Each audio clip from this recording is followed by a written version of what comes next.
Toto je gauč, ktorý každý z vás pozná, ale ktorý sa mení tak ako lietajúci koberec na lietajúci gauč. No, nie úplne, dá sa povedať na surfujúci gauč, lebo ten pomáha, tak ako mojim priateľom z Bolívie, cestovať na ňom naozaj po celom svete. Vyzerá to ako cestovná kancelária zadarmo a princíp je naozaj jednoduchý. Stačí, že ponúknete do hry svoj gauč, ktorý poskytne nocľah po cestnému a je to. Hneď som si to vyskúšal na vlastnej koži a na druhý deň som už vítal Javiera a Vanesu z ďalekej Bolívie. Laco!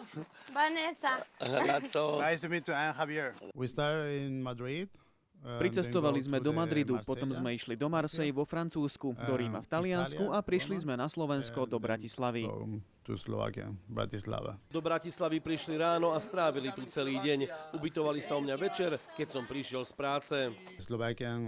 Slovensko je pekné.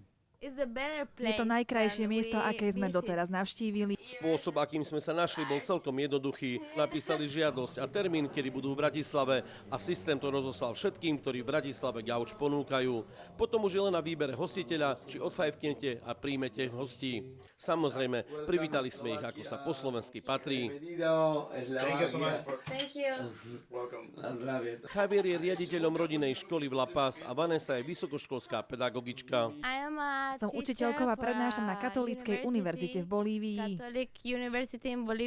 Nenechali sme ich spať hladných a samozrejme sme ich po náročnom dni pohostili, aj keď to nemusí byť súčasťou ubytovania. Dobrú chuť.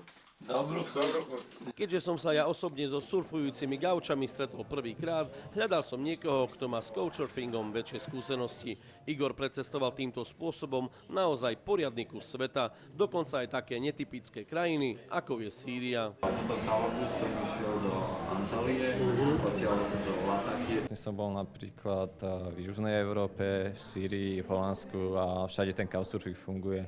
Všade sa nájdú ľudia, ktorí sú ochotní spraviť niečo pre dobro tých druhých na úkor svojich potrieb. Po celý čas cestoval stopom a býval zadarmo, takže aj ako študent si mohol dovoliť cesty, na ktoré by inak nemal peniaze, no pochvaľuje si skôr niečo iné. S tými ľudí zažiješ kopec srandy, zistíš, ako rozmýšľajú, pretože v tých iných krajinách úplne inak rozmýšľajú a to je úplne super. Ako to už býva zvykom, aj tento skvelý projekt je dielom náhody. Jeho zakladateľ sa ocitol s frajerkou v Dánsku v peknej šlamastike. Došlo mu peniaze a nemá kde prespať, niekoho stretol v bare, nakoniec sa dohodli s tým obaja, že môžu u nich prespať a keď u neho vlastne spal, tak sa mu snívalo, že by to bolo super vec, keby takto ľudia môžu prespávať. Založil túto web stránku. Couchsurfing si ale významne zakladá na bezpečnosti svojich užívateľov a vytváraní lokálnych komunít.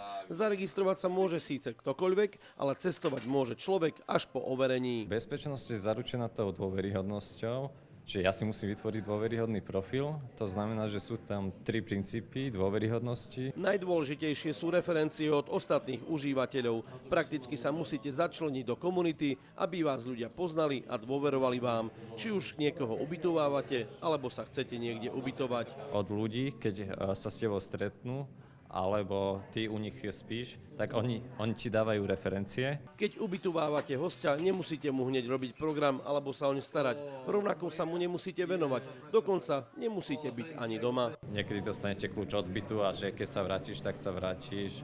Tuto môžeš prespať a kedykoľvek sa môžete vrátiť a máte vlastne kľúč od cudzieho bytu, čo je zaujímavé. Niektorí hostitelia a cestovateľov iba ubytujú, to je v poriadku, ale niektorí im ukážu aj miestne zvyky, tradície, jedla a aj mesto. My sme našich hostí zobrali priamo na UFO, aby videli celú panorámu krásnej Bratislavy. Ukázali sme im celú Bratislavu z vrchu, kde predtým pochodili centrum, tak sme im vysvetlili, čo kde je. Je to zaujímavé vidieť všetko z hora, z takej výšky. Vidíme celé centrum Bratislavy. Je to naozaj úžasné. Sadli sme si aj na čajík s pekným výhľadom a keďže čoskoro im odchádzal autobus ďalej, nestihli sme ich vziať na slovenské halušky. Tak sme im to vynahradili aspoň langošom s cesnakom a smotanou, ktorý im naozaj chutil. Bol to vlastne iba necelý deň, ktorý sme spolu strávili, ale prihlásili nám k srdcu. Dostali sme hneď pozvanie do Bolívie, kde by sme boli ich hostiami.